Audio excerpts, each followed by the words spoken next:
تقلید اور مذہب حنفی، نماز کے مسائل، روزہ کے مسائل، وضو پاکی اور زکوٰۃ کے مسائل، مولانا عبد المصطفیٰ حشمتی صاحب کی تقریریں، وطن کے غدار کون، کیوں نہیں ہوتے مسلمان ایک، باطل کی پہچان۔ اس کے علاوہ ہر قسم کی CD اور کتابوں کے لیے اسلامیہ کیسٹ کمپنی، پوار گلی، مالیگاؤں، ضلع ناسک اور مکتبہ رضا 26 کامبیکر اسٹریٹ، بمبئی نمبر 3 سے رابطہ قائم کریں۔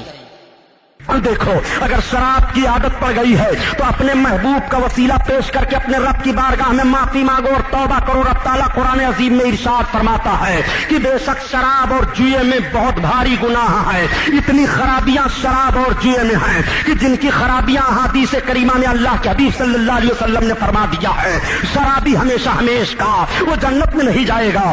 اس لیے تم شراب پینے سے توبہ کر لو اور اپنی زبان کو شراب سے پاک رکھو، شراب کے قریب نہ جاؤ۔ یہ حکومت ہند بھی عجیب طرح سے ہے، پہلے تو اس نے بسوں کی دیواروں پر لکھا تھا کہ شراب وش سے بھی بھینکر ہے، یعنی زہر سے بھی خطرناک ہے، لیکن اب جب سے تقریریں علماء کی شروع ہوئی ہیں اور یہ بیان کیا جانے لگا کہ تم آج چھتوں کی دیواروں پر بسوں کے لکھ دیا کرتے ہو کہ شراب وش سے بھینکر ہے، 1400 برس پہلے میرے سرکار نے ارشاد فرمایا کہ شراب زہر سے بھی خطرناک ہے، آج تم شراب کی خرابی بیان کر رہے ہو۔ جب انہوں نے اس تحریر کو بھی غائب کرنا شروع کر دیا ہے، اور میں تو یہ عرض کروں گا اے مسلمانوں، جس ملک میں آپ زندگی گزار رہے ہو اس ملک میں تو لائسنس شراب کے لیے دیے جا رہے ہیں، بھٹیاں شراب کی بنائی جا رہی ہیں اور شراب کی آمدنی سے حکومت چلائی جا رہی ہے۔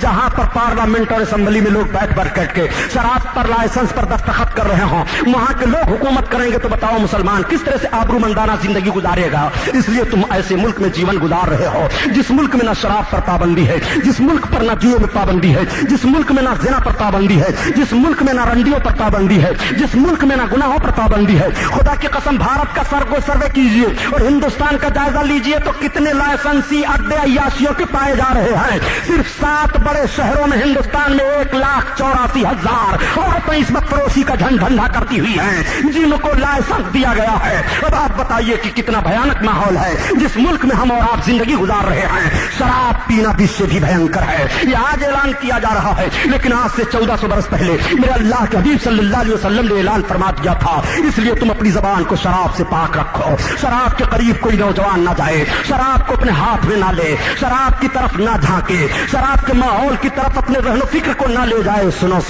حضرت بشر حافی رحمت اللہ تعالیٰ علیہ ایک بزرگ ہیں جو بہت بڑے شرابی تھے۔ حضرت بشر حافی اتنے بڑے شرابی تھے کہ شراب کی بہت بڑی فیکٹری چلتی تھی۔ ایک مرتبہ حضرت بشر حافی کا ایک نیک عمل ذرا دیکھ لیجئے۔ حضرت بشر حافی شراب کے نشے میں دھت تھے اور کہیں جا رہے تھے کہ انہوں نے دیکھا ایک نالا پڑا ہوا ہے، کیچڑ ہے، اس میں ایک ٹکڑا پڑا ہوا ہے، اس ٹکڑے پر لکھا ہوا ہے بسم اللہ الرحمن الرحیم۔ تب تک بشر حافی نے دوڑ کر کے اس کو اٹھا لیا اور اس کو دھلا اور اس کو چوما اور چومنے کے بعد اپنے گھر لائے، ایک تخت بچھایا، اس پر ایک چادر بچھا دیا، اس پر ایک خوشبو لگا دی اور خوشبو لگانے کے بعد اس پر اس ٹکڑے کو رکھ دیا اور عرض کیا اے میرے اللہ کے نام، تیرا مقام یہ ہے جس گندے نالے میں تو پڑا ہوا تھا وہاں تو مجھے رہنا چاہیے شرابی اور کبابی کو۔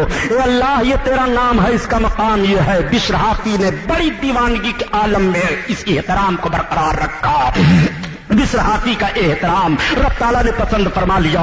سویرے سویرے بشر حافی کے شراب خانے کی چوکھٹ پر شہر کے جو سب سے بڑے عالم دین تھے وہ آ کر کے پہنچ گئے۔ انہوں نے آواز دی اور نوکروں سے پوچھا کہاں بشر کہاں ہیں؟ کہا بشر کو کیا کرو گے؟ کہا جاؤ کہہ دو کہ شہر کے سب سے بڑے عالم آئے ہوئے ہیں اور اللہ کی طرف سے پیغام لے کر کے آئے ہیں۔ ان کو اللہ تعالیٰ نے الہام کیا کہ جاؤ میرے بندے بشر کو میری طرف سے سلامتی کا پیغام سنا دو، اس نے میرے نام کا احترام کیا ہے۔ وہ آ کر کے دروازے پر پہنچے اور دروازے پر پہنچ کر کے جب آواز دی نوکر نے جا کر کے بتایا کہ سب سے بڑے شہر کے عالم دروازے پر آئے ہیں اور آپ کو اللہ کی طرف سے سلامتی کا پیغام لے کر کے آئے ہیں، آپ کو آواز دے رہے ہیں۔ بشر کا اتنا سننا تھا کہ انہوں نے جوتا نہیں پہنا، وہ ننگے پیر بشر بھاگے، اسی لیے ان کو حافی کہا جاتا ہے۔ عربی میں ننگے پیر چلنے والے کو حافی کہتے ہیں۔ چنانچہ بشر دوڑے دوڑے آئے اور عالم دین کے قدموں پر گر پڑے، عرض کرنے لگے حضور شراب خانے کی بھٹی کے قریب آپ کا آنا کیسے ہوا؟ آپ فرماتے ہیں اے بشر رب کی بارگاہ میں توبہ کر لے، میں رب کی طرف سے تیرے لیے سلامتی کا اور امن کا پیغام لے کر کے آیا ہوں، تو نے کون سا نیک کام کیا ہے؟ تب تک بشر حافی نے کہا شراب کی بھٹی کو آگ لگا دو، سارے شراب کے ہانڈیوں کو اڈیل دو، سارے نوکر نکل جاؤ، جتنے پیسے ہیں سب خیرات کر دو، مجھے کچھ نہیں چاہیے۔ حضور میں آج سچے دل سے توبہ کر رہا ہوں اور آپ کو گواہ بنا رہا ہوں اپنے توبہ پر۔ اے اللہ میری توبہ قبول فرما لے، اب میں شراب کو ہاتھ نہیں لگاؤں گا۔ اے اللہ اب شراب کے قریب نہیں جاؤں گا۔ اے میرے مولا، میں نے ایک تیرے نام کا احترام کیا تو تو نے مجھے سلامتی کا پیغام بھیجا ہے۔ اگر پوری زندگی میں گناہوں سے نفرت کرتا تو تو مجھے کتنا بڑا درجہ عطا فرما دیتا۔ اے میرے پروردگار، ہم میں سچے دل سے توبہ کر رہا ہوں۔ حضرت بشر حافی توبہ کر کے اللہ کے ولی بن گئے۔ التائب من الذنب کمن لا ذنب لہ، گناہوں سے توبہ کرنے والا ایسے ہی ہو جاتا ہے گویا اس نے گناہ نہیں کیا۔ تو معمولی درجہ کے ولی نہیں بنے حضرت بشر حافی، اتنے عظیم الشان ولی بنے حضرت بشر حافی کہ بشر حافی سے لوگوں نے کہا بشر جوتے تو پہن لو، پیر میں کیچڑ نہ لگ جائیں۔ بشر نے کہا اللہ تعالیٰ نے اس زمین کو فرش بنا دیا ہے، اب مجھے شرم آتی ہے کہ رب تعالیٰ نے جس چیز کو فرش بنا کر کے بچھا دیا ہو میں اپنے سلطان کے بچھائے ہوئے فرش پر قدم رکھوں، یہ مجھ سے نہیں ہو سکتا ہے۔ لوگوں نے کہا اچھا ایک کام کرو، مسجد میں ہر روز بشر جاتے ہیں اور جب یہ مسجد کی طرف جانے لگے تو راستے میں کیچڑ ڈال دو۔ چنانچہ لوگوں نے راستے میں کیچڑ ڈال دیا۔ اب بشر جا رہے ہیں مگر ان کے قدم کیچڑ پر پڑ رہے ہیں، قدم میں کیچڑ کا نشان تک نہیں ہے۔ غیب سے آواز آ رہی ہے اے میرے بندو، جب بشر کے دل کو میں نے کیچڑ سے پاک کر دیا تو اس کے پیر میں کیچڑ کہاں سے لگائیں گے؟ وہ بشر حافی ہیں۔ التائب من الذنب کمن لا ذنب لہ، گناہوں سے توبہ کرنے والا ایسے ہی ہو جاتا ہے گویا اس نے گناہ نہیں کیا۔ وہ توبوا الی اللہ جمیعا، اے لوگو اللہ کی طرف مکمل توبہ کرو، ایھا المؤمنون لعلکم تفلحون، تاکہ تم فلاح پا جاؤ۔ تمہارا رب اپنی بارگاہ میں توبہ کرنے کا تمہیں پیغام دے رہا ہے، اور اس کے جن بندوں نے سچے دل سے توبہ کر لیا ہے اور معافی مانگنی ہے رب کی بارگاہ میں، اللہ تعالیٰ نے کس درجہ ان کو قربیت عطا فرما دیا اور کتنا محبوب رب تعالیٰ نے ان کو اپنا بنا لیا۔ خدا کی قسم تاریخیں پڑھو تو ایمان تازہ ہو جایا کرتا ہے۔ سود کھانا بہت بڑا گناہ ہے۔ آج مسلمانوں کا ایک طبقہ سود میں بھی گرفتار دکھائی دیتا ہے۔ سود خوری سے بچنا چاہیے، سود خوری سے ایسے بچو پیارے جیسے آگ سے بچتے ہو۔ اللہ کے حبیب صلی اللہ علیہ وسلم ارشاد فرماتے ہیں کہ جو سود خوری سے نہیں بچتا ہے گویا خون اور پیپ پی رہا ہے، قیامت کے دن جب اسے سزا دی جائے گی تو اتنی بھیانک سزا ہوگی۔ اس لیے تم سود کے قریب نہ جاؤ، سود کا لینا بھی بند کرو، سود کا دینا بھی بند کرو۔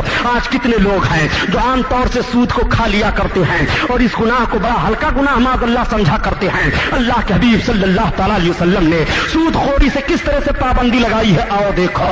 جب اللہ کے ایک دیوانے کو پتا چلا کہ سود خوری کا بڑا بھیانک گناہ ہوتا ہے تو کس طرح سے سود خوری کے گناہ سے توبہ کی ہے، آؤ دیکھو ذرا دیکھو۔ یہ حضرت حبیب اجمی رضی اللہ تعالیٰ عنہ ہیں۔ حضرت حبیب اجمی وہ بزرگ ہیں جو اولیاء کرام میں ولیوں کے سردار تسلیم کیے گئے ہیں۔ حضرت حبیب اجمی بہت بڑے سود خور تھے، اتنے بڑے سود خور تھے حبیب اجمی کہ سود خوری پر یہ قرضہ بانٹا کرتے تھے، اور ان کے قرضہ وصولنے کا طریقہ یہ تھا کہ جس قرض خواہ کے وہاں جاتے اگر قرضہ نہ ملتا اور نفع نہ ملتا تو اتنے دن کا وہ ہرجانہ بھی وصول کر لیا کرتے تھے۔ حضرت حبیب اجمی اتنے بڑے سود خور تھے، انہوں نے ایک غریب کو سود پر پیسہ دے دیا تھا۔ جب ٹائم پورا ہو گیا اس کے دروازے پر گئے مگر وہ بیچارہ اپنے گھر پر نہیں موجود تھا۔ گھر کی عورت سے پوچھا، گھر والی نے بتایا میرا شوہر نہیں ہے۔ حبیب اجمی نے کہا آج تمہارے دروازے پر تمہارے شوہر کو میں ذلیل کر کے تب چھوڑوں گا۔ میرا قرضہ لے آیا ہے، نہ تو قرضہ دے رہا ہے نہ تو سود کا نفع دے رہا ہے، آج میں ہرجانہ لے کر کے جاؤں گا، بھاگوں گا نہیں۔ عورت نے دیکھا میرا شوہر ذلیل ہو جائے گا، کہا تو آپ کا ہرجانہ کیا ہوتا ہے؟ کہا جو تمہارے گھر ہو وہی دے دو، وہی ہرجانہ لے کر کے تب میں واپس جاؤں گا۔ اس غریب کے گھر بکرے کا ایک سرا رکھا ہوا تھا، اس کا شوہر کئی روز پر آج بکرے کا سرا لے کر آیا تھا۔ بچوں نے دیکھا تو کہا امی آج ہمیں گوشت کھانے کو مل جائے گا۔ ماں نے کہا ہاں بیٹو یہ تمہارے باپ کا لایا ہوا ہے، گھبراؤ نہیں، تمہیں گھبرانے کی ضرورت نہیں ہے۔